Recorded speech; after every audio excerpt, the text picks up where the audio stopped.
Hello, everybody. Welcome to Expression Pass here on Boss Rush Network. I'm your host and not excited Eddie V. Joining me is the one, the only bossman himself, Mr. Corey Dirrig. Hello, good sir. Still here, Ed. Still here. Corey, is the week of the Nintendo Switch 2. Yep, we theoretically made it to another console launch. Yes. Something happens within the next 5 days of this recording. Yes, that is very true.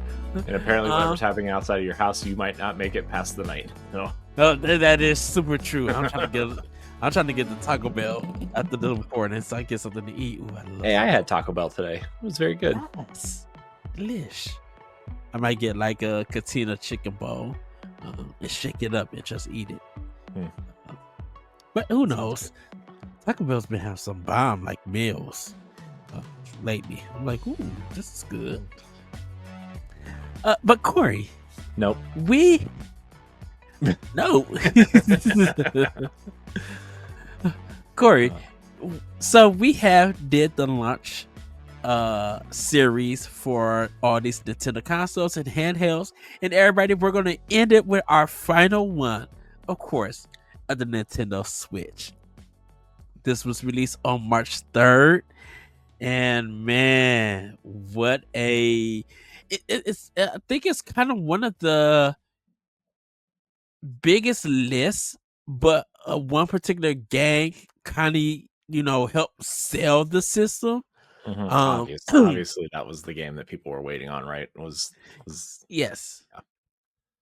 Yeah. But then that following month, one of the biggest games came out and helped sell, I would say, 95% of the consoles of his whole generation.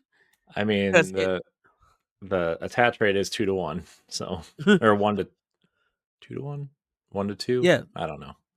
2-1, whatever, something like that. Two games per system.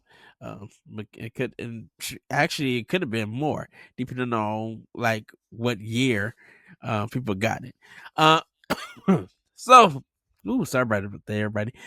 Corey, let's get into these games. There were 1-2 Switch, Just Dance 2017, The Legend of Zelda Breath of the Wild, Skylanders Imaginators, Super Mario Man R, I Am Setsuna, Snipper Clips, Shovel Knight Treasure Trove, Shovel Knight Spectre of Torment, and Fast RMX. That was the US one. In Japan, they had Disgaea 5 Complete, I Am Setsuna, Nobunaga's Ambition, Sphere of Influence, Puyo Puyo Tetris S, Romance of the Three Kingdoms 13, Snipper Clips, and Dragon Quest Heroes 1 and 2. Now, this next one was kind of like games that were announced for the launch window between day 1 and June. The Binding of Isaac, Afterbirth, Has Been Heroes, Fast RMX, Mario Kart 8 Deluxe, ARMS, Puyo Puyo Tetris, Rhyme, Disgaea 5 Complete, Splatoon 2, Breath Out, Dragon Quest Heroes 1 and 2, and Shovel Knight. Yeah. So, but man, and the Wii U was still available and still had games, but The Legend of Zelda Breath of the Wild was its last game to come out from Nintendo themselves. There was another game that came out, but that was for 3 other games that came out for Wii U. Oh, you forgot the all-important Cars 3 Driven to Win and Darksiders War Mastered. So, that is true. Was that physical too? There was one indie game that came out after that. That was like considered the last Wii U game. Wii U game. I don't remember what it was. They deliberately made it for Wii U and not the Switch for some reason. I don't know if it ever made it over to Switch. I don't even remember what it was, but yeah. Darksiders was the last War Mastered was the last AAA game to make it to the Switch, I think. To the Switch. Okay. Maybe just but Corey, this list, what do you think? I mean, here's the thing. they wanted 1-2 Switch to be a thing, right? Ooh. It's so I have words about 1-2 Switch, but we'll save them for a minute. Snipper Clips, I think, was secretly the best surprise launch game. I think it was the best launch game not called Zelda. In my opinion, that game is incredibly well crafted. Such a fun game. But then, like, almost everything else is kind of like you're either into that game or you're not, right? It's not like they're nice complementary pieces to Zelda. I think it was nice to see Bomberman come back in a meaningful way because I think that game was a surprise to a lot of people, right? Mm-hmm. But overall, I think obviously the central focal point was Zelda, right? And it's clearly one of the best games ever made, right? It's just incredible. And obviously with Switch 2 coming out this week, if you are a patron, if you are not a patron, you'll hear this after Switch 2 comes out, but obviously we're getting the Nintendo Switch 2 versions of Breath of the Wild and its sequel, Tears of the Kingdom. And I mean, it's going to enhance that experience even more, right? Like having that game run at 60 frames a second is going to change everything. Having it running at 4K on your TV is going to change a lot. HDR and graphical enhancement, like everything you could want from that game that modders, have been doing to the Wii U version for years at this point, right? Like Nintendo's going to put out an official one of those. Not that I condone emulating or modding the emulation, but it is out there. I don't think it's a secret. Mm. Considering the 4K 60 frames a second HDR version of the emulated Breath of the Wild from Wii U, it has like over 4 million views on that one video if it's not taken down already. Which is But go ahead. I I was gonna got say, but just I was just gonna say, Breath of the Wild is an incredible experience that I'm ready to experience again. I told you, I've been telling you for years, even when Tears of the Kingdom came out, right? I was like, I really want to play Breath of the Wild again, and I've been holding off mostly because I have all 900 Korok seeds and I don't want to lose that save file. But with Switch 2, you get a second save file, so I can go play it again. what's very interesting, and I think Breath of the Wild is the only game that has released at its launch cycle on 3 consoles: Wii U, Switch, and then Switch 2. Yeah. I mean, not at launch, but Twilight Princess was on 3 consoles, right? So potentially 4. It was At GameCube. launch? No, I said not at launch, but Twilight Oh. Princess was on 3 consoles. Oh yeah. Like an official release, not like a virtual console or a, like it was like an official release for 3 consoles. So yeah. I'm, Zelda. I think Breath of the Wild is an important game for many Oh reasons. yeah. I do understand why certain people don't like it. There are things that I don't like about it, like the breaking of the weapons and stuff. I think that's incredibly annoying, and the rain stuff is incredibly annoying. But like, it's a master craft in how you do open world survival quest based adventure games, right? It's just immaculate. And I would say Tears of the Kingdom gameplay wise is even better. That game kind of loses me a little bit with the building stuff and there's just way too much to do and too much to explore, right? But like, it has some awesome dungeons, right? The dungeons in Tears of the Kingdom are incredible. Yes. They're so good. And some of the boss battles, but like Breath of the Wild obviously is like, this is where it started. Look at all the things that this game did right the first time around, and in some ways is still better than Tears of the Kingdom.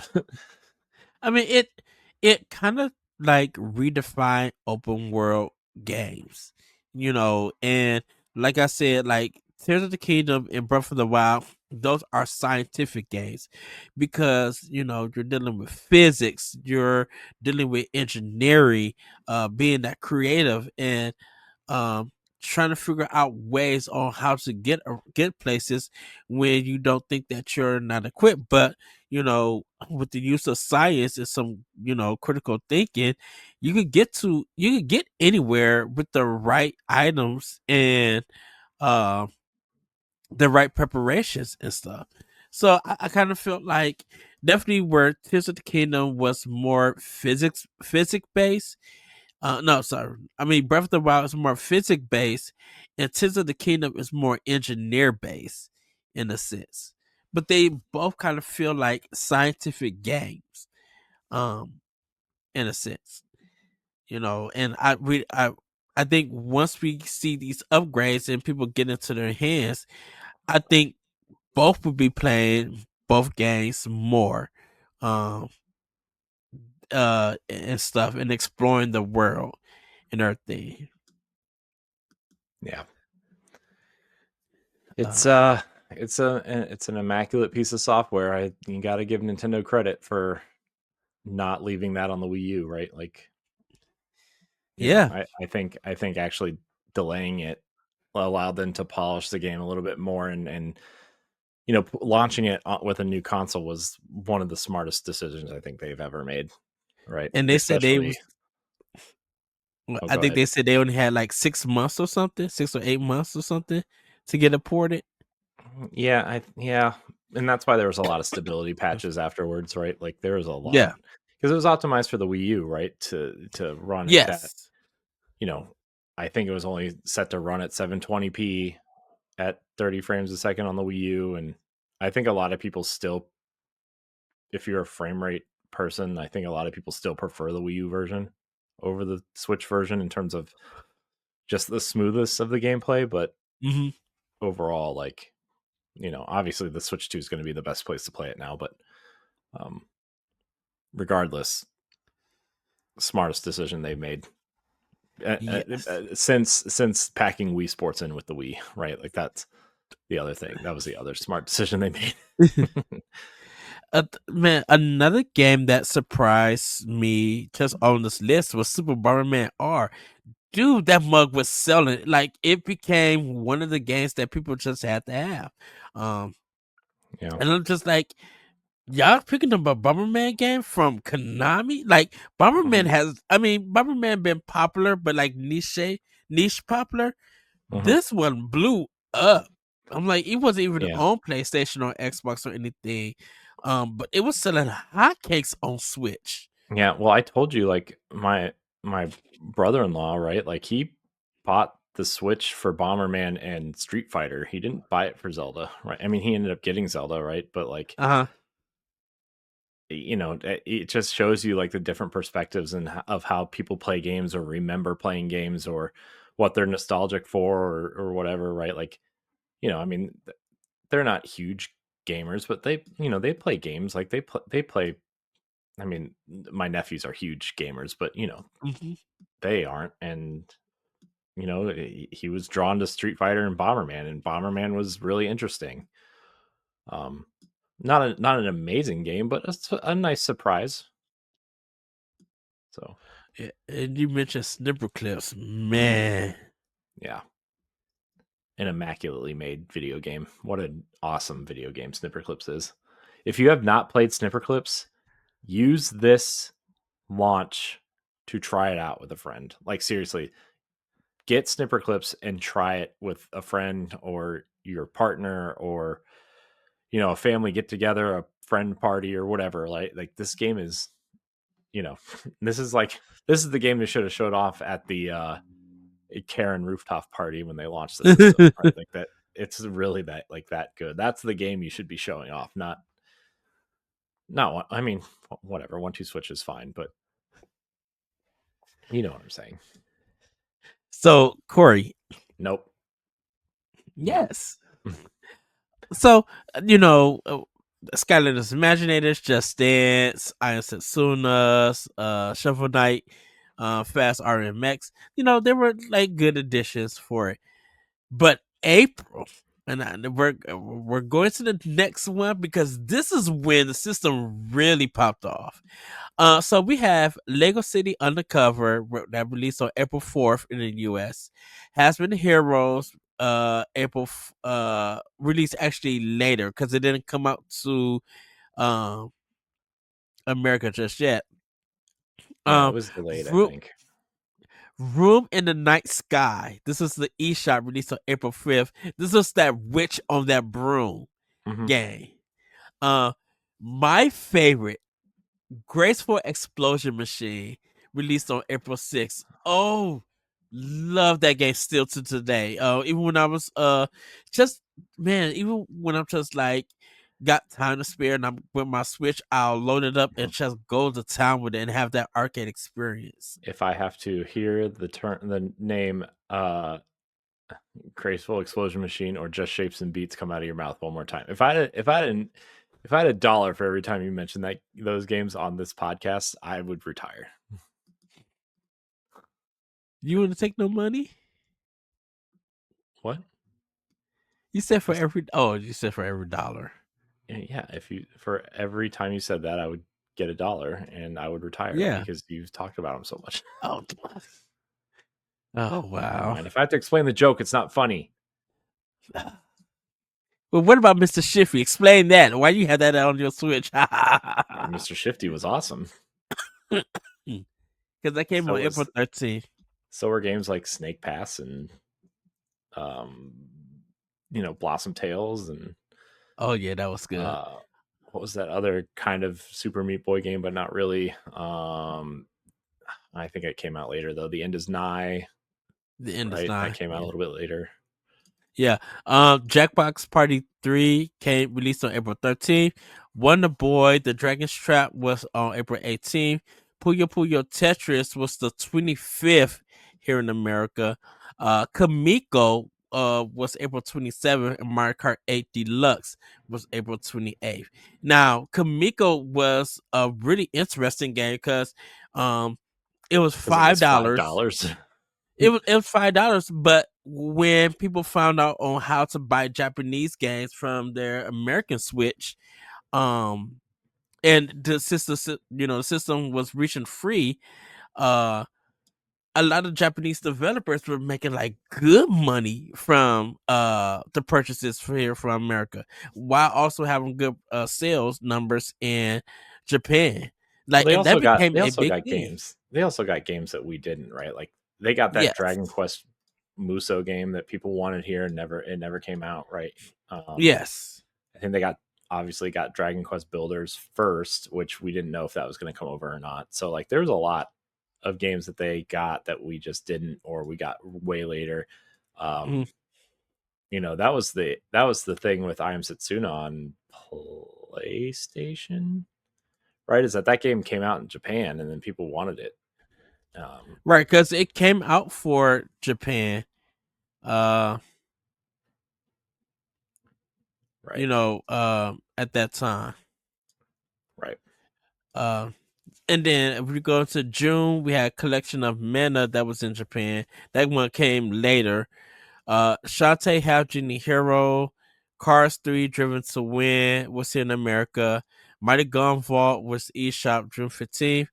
ARMS was June 16th. That was like their next first party game. K Story Plus on June 20th. Ocean Horn Masters of Uncharted Seas. That was Switch eShop. The eShop. That was that Zelda like Yeah, role playing game. it's like a The top top-down down. Wind Waker-esque game. Yeah. And Those games then are fun, by the way. I recommend Oceanhorn 2 is like a full-on 3D Zelda game, but like yeah. Oceanhorn 1 was really good. I need to finish one. And then start two and stuff. And then Goner. Gonner. I forgot how that game looked. I don't know if I even know what that game is. Yeah, because those were the games like they could, like I said, they considered like the release of the system to like June as the launch window, so they gave it like 3 months. Mm-hmm. And then if we look at July, um, we got Bud Boy, Flip Wars, I Am Me, Implosion, Sheppy Vaccine. Um, that was July 6th. July 13th was the Mambo Death Squad Levels Plus Bud Boy. That's weird stuff. It pretty much was Splatoon 2 that year, that month. That was kind of big on it. So Splatoon 2 came out before ARMS? I thought that came out after ARMS. Yeah, Arms came out first, and Oh, then um Splatoon came out in July, because this is when we started doing starting Nintendo Power Block. Well, not really started Nintendo Power Block. I mean, this is when the show became what we kind of thought it would be, right? Like, yes, obviously that first year, we were all over the place. We barely knew what we were doing, and we ran through co-hosts like drug tests. Like, there was a lot of stuff going on, and obviously we would release like 3 episodes in 1 week and then take a month off and then release more episodes. And like, there was a point where we were releasing 2 episodes a week, and then we would take we had like a span where we didn't record anything for like 2 months because I was working, you were working, we had opposite shifts, we had no idea who was off when, and it was a mess. But we made it work. Did we? Yes. Yes, because don't forget, Corey. Like I said, there be times where I'm like, we don't have news or a topic for. Then you'd be like, "Damn, what the heck would take for 2 hours?" Nintendo Power Block, for example, when we had nothing to talk about and we podcasted for 3.5 hours. Yeah. Yes. Exhibit A, episode 442 of Nintendo Power Block. Yes. So I kind of got. Thank you, Nintendo Life, for actually having a list of games for all the release for UK and US and stuff. Man, July was big. Implosions, like I said, yeah, Splatoon 2 was like the big one for it. Then we got like the Nucky Museum games that I completely forgot that came on the Switch. There are 2 of them, I think. Yeah, it is. August had Gumberich, Puzzle Adventure Block, Retro City Rampage DX, Slime Sam, Strikers 1945, Use Your Words, Severed, Iron Cast, Phantom Trigger, Rocket Fist. We got Flip Wars in August. I think Flip Wars came to the UK in in July. Sonic Mania, Trolling Eye, Skyrock, Trolling Eye. Was that one of those terrible games? Platformers? Okay. Yeah, it was something I wanted to hope that was good, and it was not. It got like a 3 out of 10 on IGN or something. Okay. It did not get great reviews. The Jack Party Pack 1 and 2, Minecraft Story Mode, the complete adventure, Former 8, Pixel Lines DX, Monster Hunter Generations Ultimate but that was in Japan. And I got it here too, though, at some point. Mario Rabbids Kingdom Battle. August 29th. That's when that E3 was like, Ubisoft had a rocking E3. Because everybody was super emotional for it. What else did they show at that E3 besides Mario Rabbids? I think it was Miyamoto came out with that gun blaster thing. Yes. What a weird moment that was, where him and Yves Guillemot were standing back to back with these dumb rabbit blasters. What is going on? Who got what is Miyamoto smoking, and why do you share it with Yves Guillemot? And then he just like, you see the director of the game, and he's just like in tears, and like that E3 emotion, that was just emotional, because I think they did Ghost Recon Wildland. Right, because they brought the guy out from the Punisher Breakpoint. right? Yes, Breakpoint. That's it. Yes, and everything. Yeah. Because they didn't do their that flying game yet. I think that was that following year. Uh, What flying game? Oh, Starlink. oh, Yeah, that was the year Starlink. after. Yeah. That was the year after because we thought Ubisoft was going to have some sort of stupidly we thought Ubisoft was going to have some yearly cadence of Nintendo partnerships, Mhm. right? Like uh and then we didn't until Mario Rabbids 2. Um It but do look, and then Ubisoft made the okay. best Star Fox game maybe ever. Just going to throw that out there. Not do I 100% agree with you. Um, then September, man, Rayman Legends Definitive Edition. Oh, such a good game. Yeah. It's not Um, the definitive edition though. The Wii U version is the version, right? Because it has that fifth player touchscreen thing. yeah. I mean, whatever. It's Uh, still an amazing game without that. And I think 99.9% of people who played Rayman Legends played it without that, but that feature was still super cool. Pokken Tournament DX was like Nintendo's big game Yeah, for new their dude. characters, new Pokemon to play as, right? That was like the big draw for the sequel. Like they had DLC and everything. Yeah, dude, they just had the golf story was a big one Hmm. that month too. Yeah. This was just 2017. This is when Nicholas, that indie developer, was like they were essentially like Devolver Digital of like 2017 and 2018, right? They were pumping out Yes. games left and right. Whatever happened to them? Did they go out of Um. business or did they get sold or No. bought or something? No. Nicholas has still got games. They're still available. They got their newsletter and stuff. Um. I just feel like I I just feel like they were pumping out indie games left and right in terms of like physicals. Like, and then the last one I remember them publishing was Chris Tales physically, for and Nicholas, right? yeah, and then I'm like, what They happened? had they had that contra. I think the president or something. Uh. They had I mean, I don't really care what happened to them. I mean, I do, but I don't. Right? I mean, that's not the point of this conversation. I remember we talked about them for like 2 years straight, and then nothing.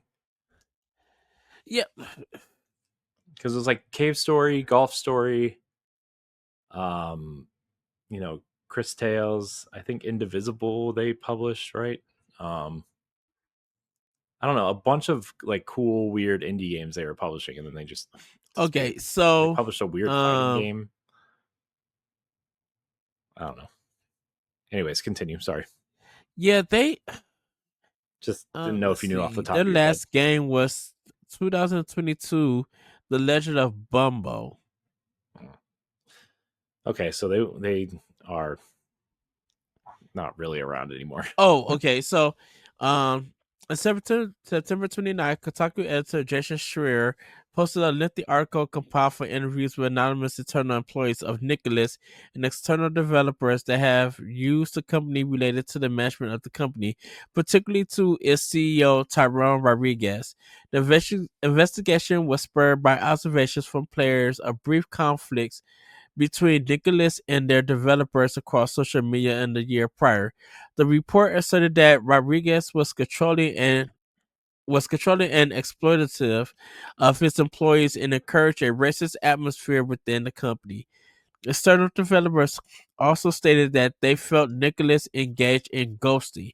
They had signed deals for Nicholas to help publish their games, but later could not get any response from Nicholas, causing them to lose time in the pursuit of sales and forcing them to turn to other publishers. Right, I remember that now. I remember us talking about that publishers thing where they were Yeah, supposed to publish a bunch of games and then they didn't. Okay. yeah. So, Nicholas published McMillan's further works, including the console versions of The Legend of Bumbo 2022. Because Emma McMillan, yeah, that was so that's what happened to him and everything. Yeah, like you said, they were like kind of on the top because they were getting popular before Limited Run was getting popular because Ikaruga came out and they were putting out like collectors and stuff, and everybody was just like, "Yeah, if you guys gonna get games, go get them for Nicholas and stuff." Mm-hmm. And then once the controversy happened, limited runs started becoming popular after them. Mm-hmm. Yeah. Yeah, so uh, FIFA 18. Oh wow. FIFA Uh, was good. It was good. yeah, it was.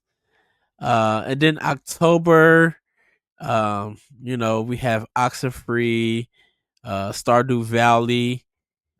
We had this is when like the eShop started popping off with a whole bunch of like indie games. Like, ooh, goodness. Fire Emblem Warriors were their big game for it. Uh, and this is just 2017, Corey. I'm like, Mm-hmm. crap. How many get like I wonder because the December was Xenoblade Chronicles 2. Um Yeah. and I kind of feel like dang, did they put out like 100 games between physical and like digital? I I'm mean, like, there's dang. a lot. There was definitely a lot. So, I mean, but that's when people decided that the Switch was going to be popular, right? And then we started seeing the Mm. flow of indies, and then obviously the Bethesda stuff was popular. So Where was the Doom trailer? Was that 18? I honestly don't remember. No, I think it was 17 because it was right after Skyrim came out. It was Doom and Wolfenstein at the same time. It was 2017. Okay. The trailer was 2017, and then um it ended up coming out in 2018, I think. 18. Okay. Yeah. Because that shocked us when we did that, when we watched the direct and then did the recap. We were just like, wait, what? Yeah. Had no idea that they would do that. Yeah. And I think this is the time when the system kept selling, um, and the games were selling and stuff. And then 2019 happened. Well, 2018 was a good year, but 2019, that's when it just like really popped off. Um, Astral Chain, Fire Emblem, Link's Awakening remaster. I'm like, are you a remake? I should say. I'm like, Nintendo, y'all third in indies, y'all going a bit hard. Yeah. Uh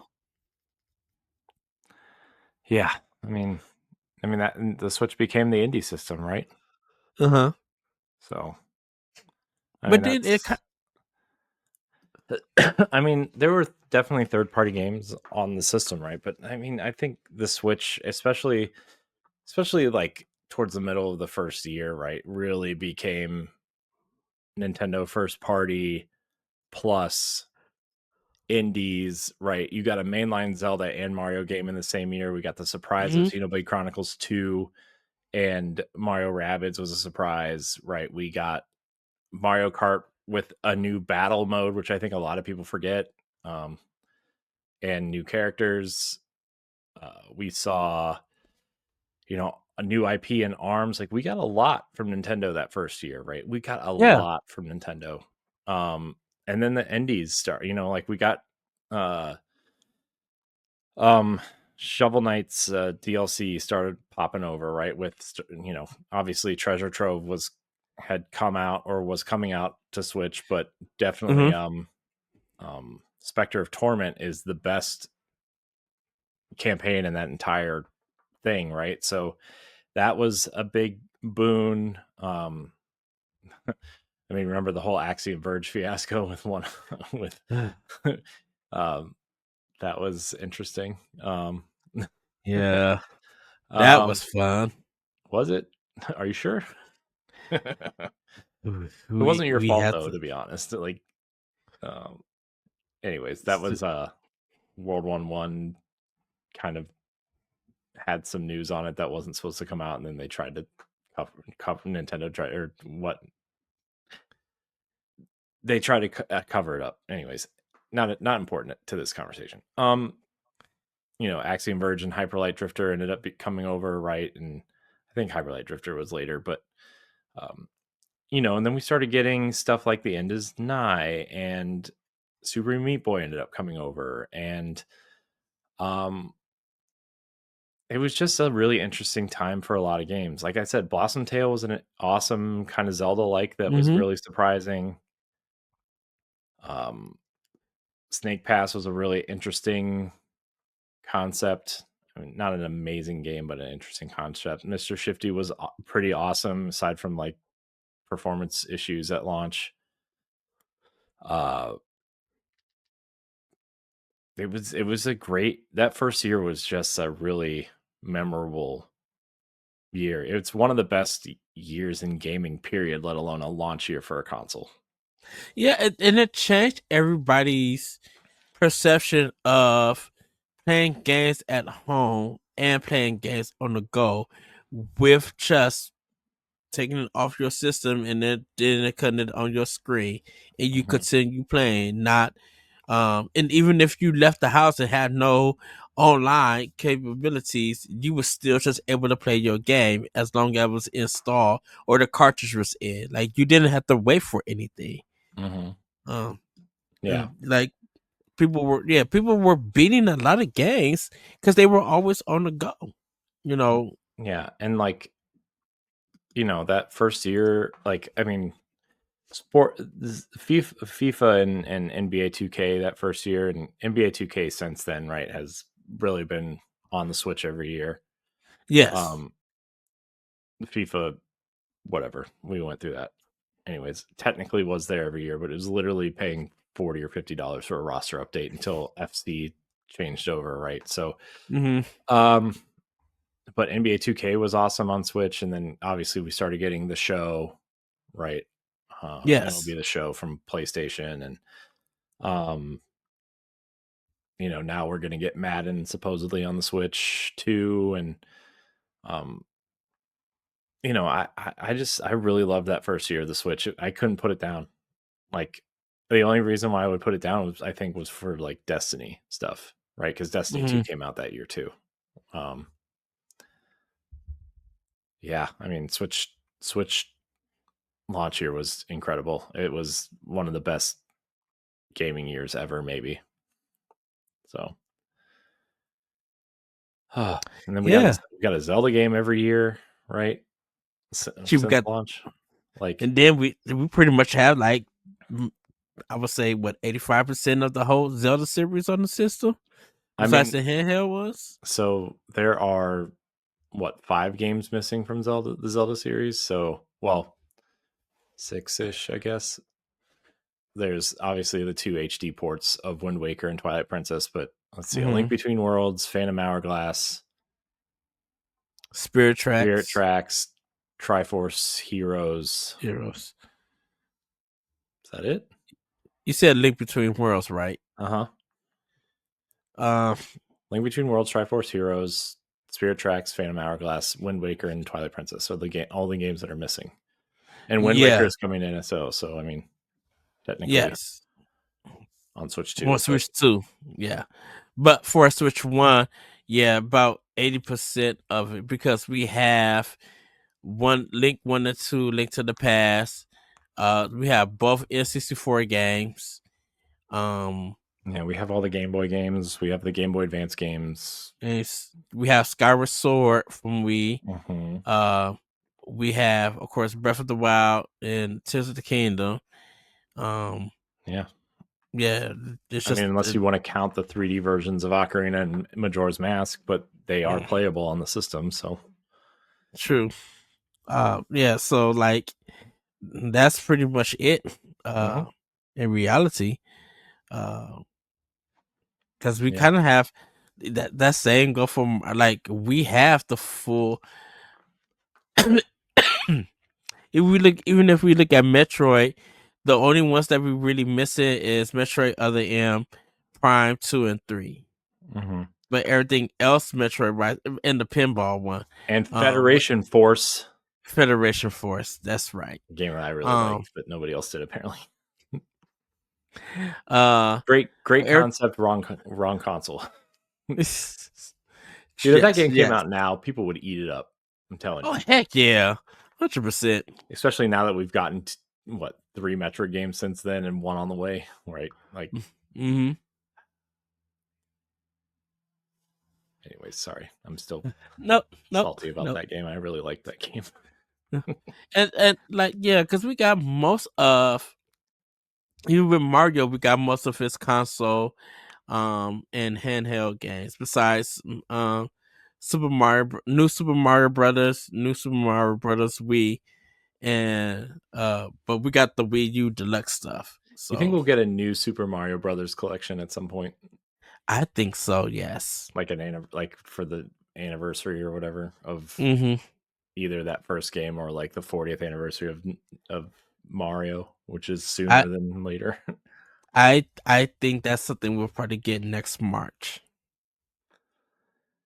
I think that would be pretty cool. I mean, I think that would be a really neat thing to have. Mm-hmm. I really like that. I really like the DS and the 3DS game a lot. I And have fun. Oh, go ahead. I really like the Wii U game a lot too. Yeah, I have fun with the Wii version of New Super Brothers Wii. Me and my That's mom the only played it a one I lot. didn't. That's the only one I didn't play. I didn't like the with all the coins and stuff. That was just Oh, like that was they two. just That was the 3DS one. I love that one. That one was awesome. it was good, but they just overdid it with the money. I'm like, okay, Good. we get the picture. That's what I like. Get them coins, Ed, like you always say. I do get the coins. I just don't need that much. It's like a coin every step I take. Coin, coin, coin. I'm just like, okay, we get it, Nintendo. Don't overdo it. Uh, so, uh, but yeah, I mean, the launch of the Switch did change gaming. Um, I think, and it also of course, it made people definitely care more about physicals, but it definitely helped indie developers get physical versions of their games, collectors and stuff. It made people ask a whole bunch of third party developers and publishers, "Are you bringing this to Switch?" Yeah, I mean, there was a lot of like, there was a rise in a lot of like boutique publishers too, right? Like not just limited run games or super rare games, Mm-hmm. but like Team 17 and Devolver and uh, you know the, even Yacht Club published a couple games, right? Like Yes, um outside of Shovel Knight. Like there's a lot of rising in that space as well. And I mean, it's all anybody at Boss Rush talks about are these games now, like except for me, apparently. uh, but I mean, there's a great Nintendo's. I would argue it's partially responsible why there are too many games that like not in like a direct way, but like you know everybody, and obviously like the tools got easier to use, and there yes, are game makers, like a no code game creator thing, right? And there's a lot of things out there. Unreal Engine is free up to like to a certain extent. um so like obviously making games isn't hard or isn't easy, but like it's the tools are more accessible than they've ever been. They're easier to use than they've ever been. which is um still crazy to me that Nintendo used Unreal Engine for Pikmin 4 or for and some of Yoshi. their games. Oh, and Yoshi. I'm like, wow. Like Microsoft I could understand um because of Gears. But man, I'm like who would have thought Nintendo would use someone else's engine to make a game even though they have their own engine? Well, I think they were just trying to experiment with other, like, some games like that and try to figure out like what's the best way to go about this, because Unreal is a very mobile friendly, right? A very Mhm. mobile friendly development toolkit. And so like the Switch is built off of mobile technology, even though it's a console, right? And so Yes. I think that was part of it. Um, I think they were just trying to find ways to, you know, create. I mean, look at you. I mean, look at Yoshi's Crafted World. Like that's Unreal, but like look how great everything looks in that game, right? And I mean, that's obviously what Unreal Engine does, but it's just really. I think Nintendo really trying to find a way to see what the best way forward for them is, and I mean, I think different games require different things, but overall, I mean, Unreal is a great engine. So Mm-hmm. I Yeah. mean, it has its downfalls and its issues, but overall, especially like I don't know, I think Unreal Engine 5 is incredible looking. I don't know how you get any better looking. I mean, look at Hellblade 2. I mean, Yeah. Hellblade 2, When used right. Yeah, go ahead, Corey. Because I was about to. I agree with you. Hellblade 2 is the perfect example. yeah, it's incredible. And Hellblade 2 is a very, very incredible video game. I know that's a hot take at this point, but I adore that game, which is why I'm like, I mean, we talked about it a little bit on Nintendo Power Block earlier tonight when we recorded it, but like how I feel about limited run games, and I'm like I'm Mm-hmm. going to bite for Hellblade Yeah. because it is that good in my opinion, and it should just it's so good. And I'm not gonna knock Unity or anything, even with that little, I mean, situation that they had. I think But like, Unity is a great engine too. I just think yeah, obviously their former CEO made some really terrible decisions, and yeah. But like Unity was powering a lot of indie games on Switch, and they used it to the best of their knowledge, and made some they put out some great games yep, on Unity. hmm You know, yes, they did. so like we mentioned it, like I mentioned in the show for Power Block, Square Enix benefited from this. I think there was a lot of third party and then some unknown third party that jumped on the Switch that made help make that system you know uh just successful and everything. And I think that with the Nintendo Switch, that made people want to watch the directs more to see what is coming to this console. Um, because like people were just like, okay, there's so much goodness out there. I don't know where to start. And then they were just adding more goodness in their directs and stuff. And just be like, this is crazy. I can't buy all of these games, but you would have a month that you may end up trying if you was trying to get everything, whether it was retail or indies, you were spending past 300 plus some dollars hmm on the system. Because there was just so much um there was just so much diverse games on that system. Yeah, it was definitely if you're looking for different types of games, it's definitely on the Switch. So Mm.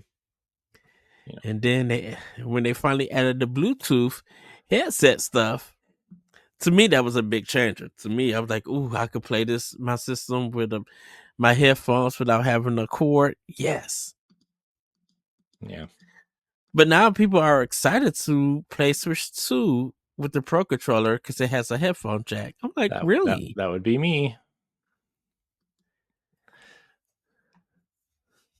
Uh, I'm surprised What do you mean? because I thought people wanted a Bluetooth headphones for I their think console. I think the Bluetooth doesn't sound as good as the wired stuff, and so people prefer a controller with a headphone jack instead Hmm. of like a wireless thing that you connect to the console. I haven't had any good ex- uh, Bluetooth experience on the Switch, to be honest with you. Every time I've hooked my Bluetooth headphones up to it has been terrible. It's scratchy. It's the sound quality's bad. Like it's just not a great experience in my opinion. And it sounds different when you put the headphone Oh jack in on the yeah, system. yeah.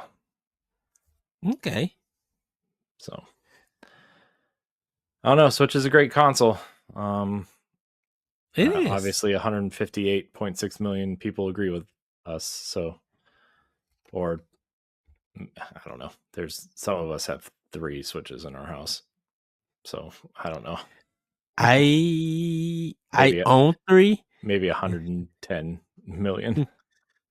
I own 3, but I own 3. There's 3 in the house, but there's actually 4 Switches in our family. My nephew got my launch Switch, and I have the Zelda one, and the OLED I have. And then my mom has a Switch in the office that she bought her, the old one and everything.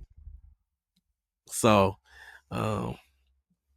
yeah, we're a Nintendo family and everything. And I still have my Zelda OLED still in the box because my regular OLED is still kicking, still going strong. How many does it need to beat Sony PlayStation 2?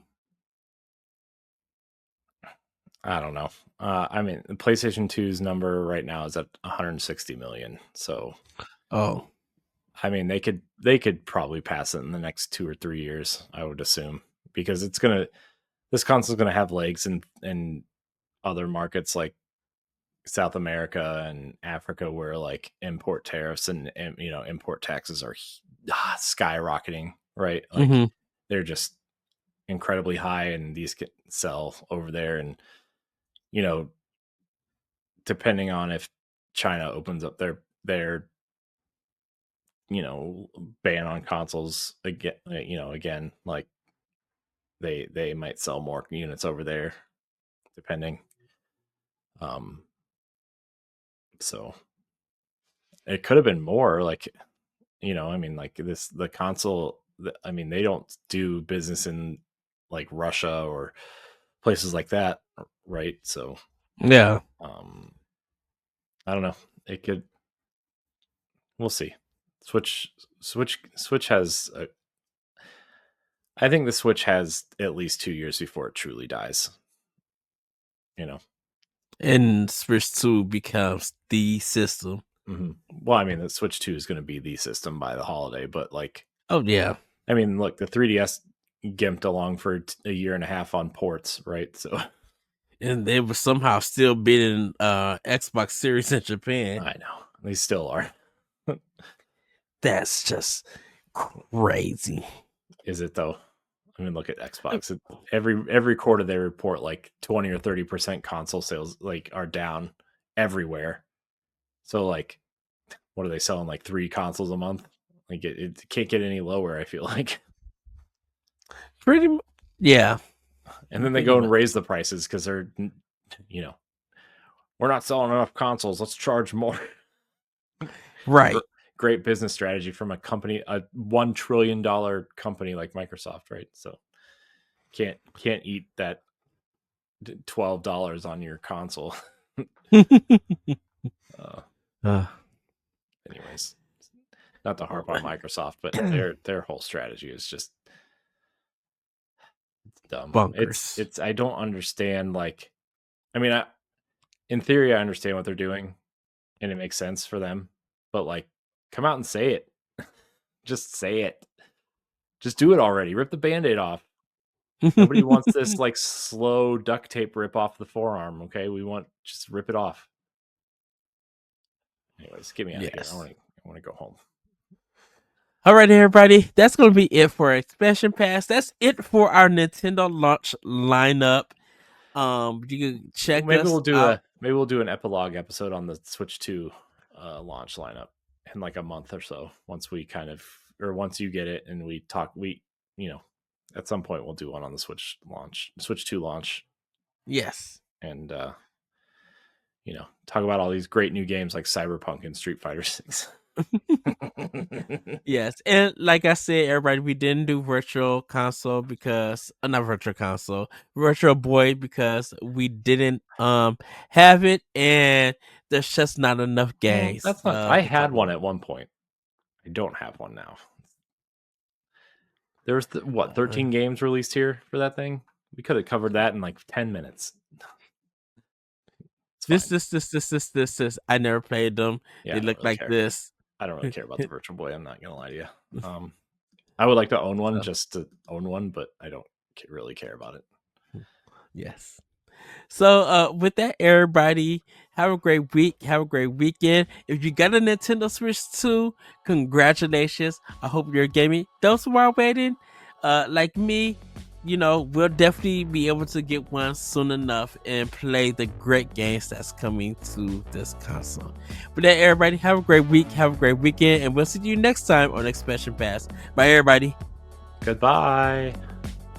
If you want to see how you can become a Patreon producer, head on over to patreon.com/BossRushNetwork.